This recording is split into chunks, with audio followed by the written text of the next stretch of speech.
नबी करीम जब गारे थौर की तरफ हिजरत के लिए निकले तो आपके साथ सिर्फ एक साथी थे, हजरत अब्बू बकर सिद्दीकम रजी। रास्ता लंबा, मुश्किल और खतरनाक था।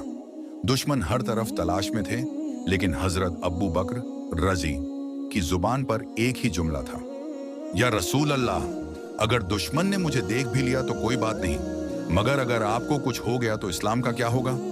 जब दोनों गारे थौर पहुंचे तो हजरत अब्बू बकर रजी ने सबसे पहले गार के अंदर जाकर सभी सुराखों को अपने कपड़ों से बंद किया ताकि कोई जानवर अंदर ना आ सके।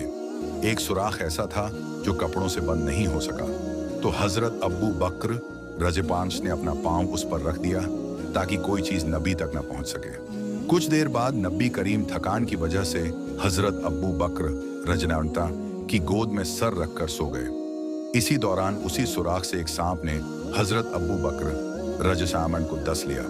दर्द इतना था कि उनकी आंखों से आंसू बहने लगे, लेकिन उन्होंने होंठ तक न हिलाए, कहीं रसूलुल्लाह की नींद खराब ना हो जाए। जब आंसू गिरे तो नबी की आंख खुल गई।